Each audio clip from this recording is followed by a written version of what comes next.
قائل تھا سلامی کے جنا اور سلام پڑھے محمد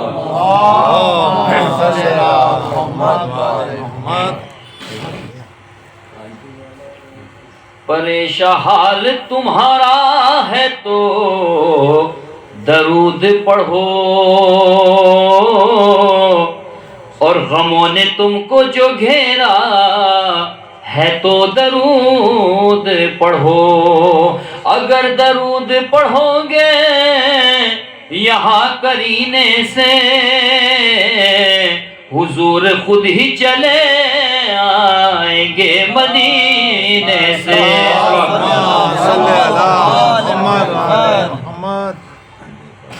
سجا دو چاہے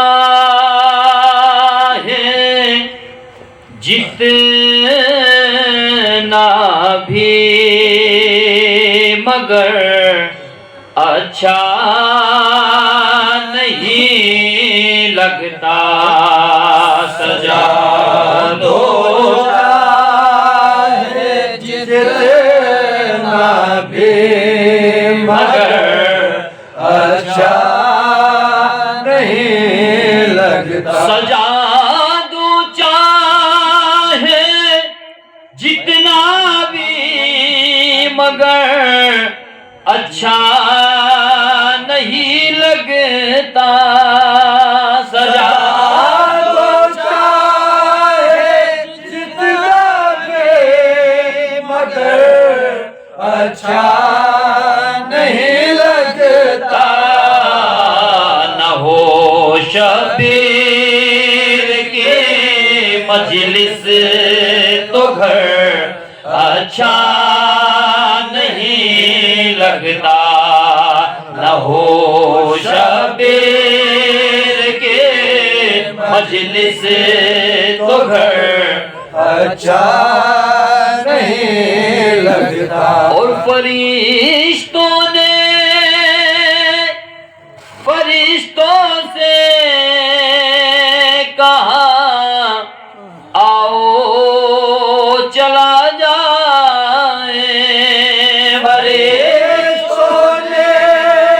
فرشتوں سے کہا آؤ چلا جائے۔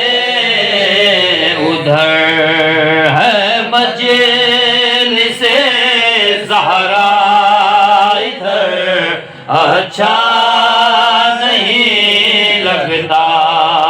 ادھر ہے مجلس زہرا، ادھر اچھا نہیں لگتا۔ اور مدینے جا کے بھی شاہ مدینہ مل نہ پائیں گے۔ مدینے جا کے بھی شاہ مدینہ مل نہ پائیں گے۔ تمہیں کربو بلا جانا اگر اچھا نہیں لگتا۔ تمہیں کربو بلا جانا اگر اچھا نہیں لگتا۔ اور فراز دار پہ میسم یہی تو درس دیتے ہیں۔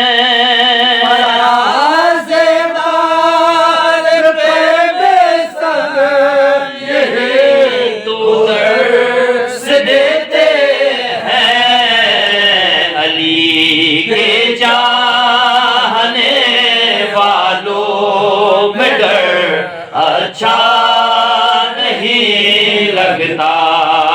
علی کے چاہنے والوں میں ڈر اچھا نہیں لگتا اور صدا دیتی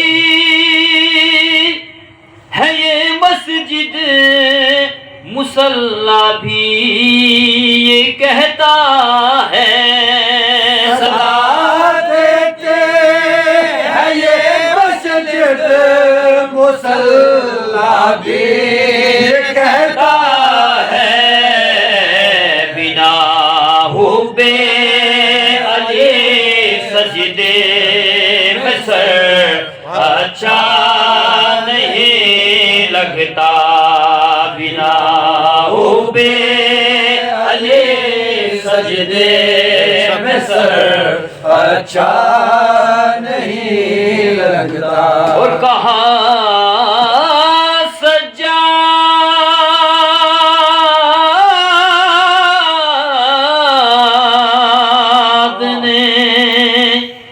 کہا سجاد نے دربار میں، اے شام کے حاکم، کہا سجاد نے دربار میں، اے شام کے حاکم، میرے بابا میرے بابا میرے بابا کا منبر ہے اتر اچھا نہیں لگتا، میرے بابا کا منبر ہے اتر اچھا نہیں لگتا۔ صلوات پڑھیں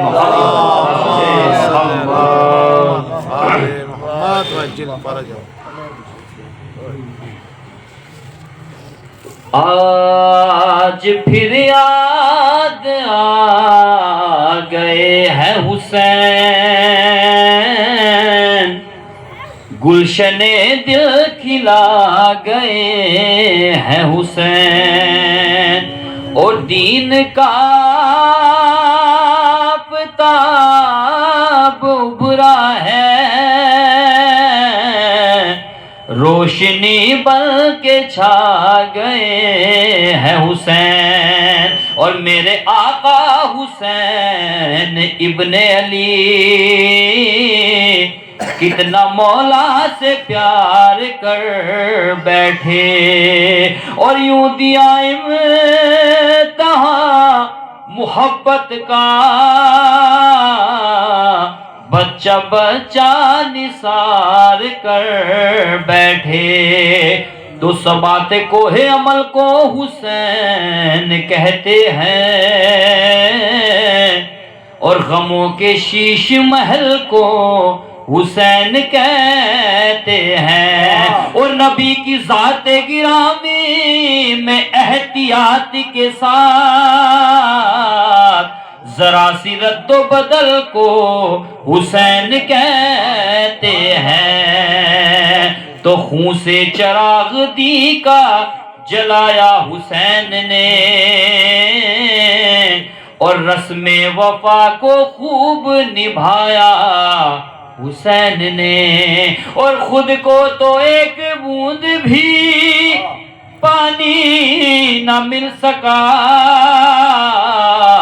ہاں کربلا کو خون پلایا حسین نے۔ صلوات پڑھے محمد صلی اللہ علیہ محمد۔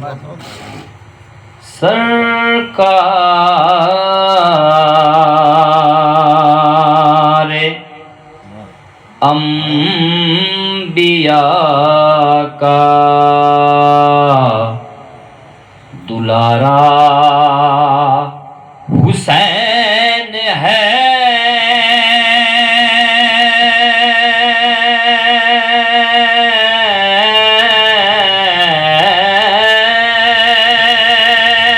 سرکار انبیاء کا دلارا حسین ہے،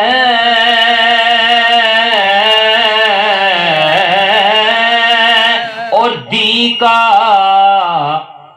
نصیب جس نے